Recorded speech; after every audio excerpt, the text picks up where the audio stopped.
বঙ্গোপসাগরে সৃষ্ট লঘুচাপের প্রভাবে উত্তাল হয়ে উঠেছে মেঘনা নদী।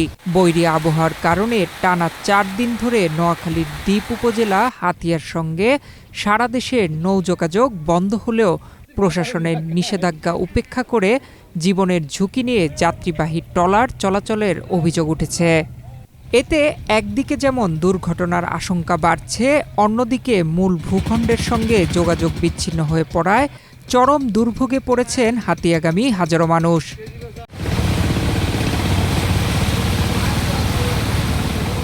ওদের স্বপ্ন পূরণে পাশে থাকতে পেরে আমরা গর্বিত। এদিকে দীর্ঘদিন নৌযোগাযোগ বন্ধ থাকায় হাতিয়ার সঙ্গে মূল ভূখণ্ডের যোগাযোগ কার্যত বিচ্ছিন্ন হয়ে পড়েছে। প্রয়োজনীয় কাজে ঢাকা, চট্টগ্রাম ও নোয়াখালী সহ দেশের বিভিন্ন স্থানে যাতায়াত করতে না পেরে চরম ভোগান্তিতে পড়েছেন শিক্ষার্থী, চাকরিজীবী, রোগী ও সাধারণ যাত্রীরা। এখন যদি একটা ফেরি বা জাহাজ হইতো তাহলে আমরা যেতে পারতে পারি। এখন তো আমরা এখানে বসে গেছি, এখন কবে কতক্ষণ ওইটার গালাও আমরা এখানে কষ্ট করতে পারি। হাতিয়ার মানুষগুলা দীর্ঘ কয়েক বছর পর্যন্ত বুঝলেন যাতায়াতের খুব অসুবিধা। আসলে মানুষ জীবনের ঝুঁকি নিয়ে এখান থেকে চলাফেরা করতে হাতিয়ে যাইতো আসতো। এই জন্য সরকারের কাছে আবেদন এখানে ভালো একটা ব্যবস্থা নেওয়ার জন্য আর কি। অন্যদিকে লঘুচাপের প্রভাবে টানা বৃষ্টিতে নোয়াখালী পৌরসভার বিভিন্ন সড়ক এবং জেলার বেশ কয়েকটি নিম্নাঞ্চলে জলাবদ্ধতার সৃষ্টি হয়েছে। এতে শিক্ষার্থী, পথচারী ও কর্মজীবী মানুষের দুর্ভোগ বেড়েছে। বর্তমান এই বরি হওয়ার মধ্যে হাতিয়ার মানুষ ঝুঁকি নিয়ে চলাফেরা করছে। ট্রলার, এই যে কাঠবড়ি এবং সিটাক যদিও নিষিদ্ধ থাকে, মানুষ ঝুঁকি নিয়ে চলাফেরা করছে, কিন্তু প্রশাসনের এবং বিডব্লিউর কোনো পরিপূর্ণ তদারকি নাই। আমরা দেখতেছি না, যে কোনো মুহূর্তে যে কোনো সময় ঝুঁকি নিয়ে চলতেছে, ঝুঁকিতে থাকতে হচ্ছে এবং দুই পারের মানুষ আরও বেশি ঝুঁকিপূর্ণ হচ্ছে, যেহেতু কোনো বেড়িবাঁধ নাই। আমরা সবসময় আতঙ্ক নিয়ে চলাফেরা করি এবং হর্নিচ আনন্দিতে বেড়িবাঁধ না থাকার কারণে সবসময় মনে করেন কি আমরা রাতভর আতঙ্কে থাকি, যে কোনো মুহূর্তে এই বেড়িবাঁধ না থাকার কারণে জোয়ারে মেরে দিতে পারে। এদিকে উপজেলা প্রশাসন জানায়, আবহাওয়া অধিদপ্তরের নির্দেশনা অনুযায়ী উপকূলীয় এলাকায় ৩ নম্বর স্থানীয় সতর্ক সংকেত এখনও বহাল রয়েছে।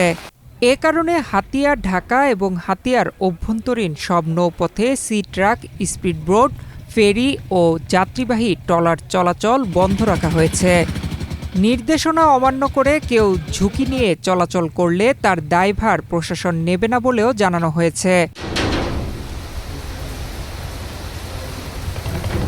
স্থানীয়রা অভিযোগ করছেন, বিআইডব্লিউটিসির কার্যকর তদারকির অভাব রয়েছে। তাদের দাবি, নিয়মিত নজরদারি থাকলে ঝুঁকি নিয়ে ট্রলার চলাচল অনেকটা বন্ধ রাখা সম্ভব হতো।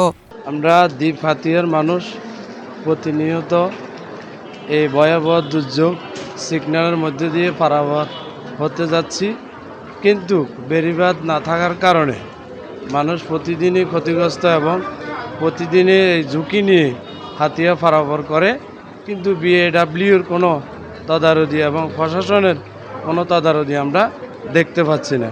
আসলে এটার আমরা একটা সুনজর তাদের দেখার উচিত। নোয়াখালীর জেলা প্রশাসক মোহাম্মদ শরীফুল ইসলাম বলেন, বৈরী আবহাওয়ার কারণে প্রশাসন সর্বোচ্চ সতর্ক অবস্থানে রয়েছে। নৌপথে নজরদারি অব্যাহত আছে এবং উপকূলীয় এলাকায় আশ্রয়ন কেন্দ্রগুলো প্রস্তুত রাখা হয়েছে। পাশাপাশি সম্ভাব্য যে কোনো দুর্যোগ মোকাবেলায় প্রয়োজনীয় সব ধরনের প্রস্তুতি গ্রহণ করা হয়েছে। নিম্নচাপ সৃষ্টি হয়েছে, যার কারণে নদীগুলো উত্তাল রয়েছে এবং কয়েকদিন ধরে মুষলধারে বৃষ্টি হচ্ছে এবং বৃষ্টির ফলে একটা আগাম বন্যার আশঙ্কা রয়েছে। সেই লক্ষ্যে জেলা প্রশাসন এবং উপজেলা প্রশাসন আমরা সতর্ক রয়েছে। ইতিমধ্যেই বিভিন্ন উপজেলায় যে সমস্ত আশ্রয় কেন্দ্রগুলো ব্যবহার করা হয় বিভিন্ন সময়ে বা আশ্রয় কেন্দ্রগুলো রয়েছে, আগাম বন্যার প্রস্তুতি হিসাবে আমরা সেই আশ্রয় কেন্দ্রগুলো রেডি রাখার জন্য আমরা নির্দেশনা দিয়েছি। এদিকে আবহাওয়া পরিস্থিতির উন্নতি না হওয়া পর্যন্ত হাতিয়ার মানুষের দুর্ভোগ আরও বাড়তে পারে বলে আশঙ্কা করছেন স্থানীয়রা।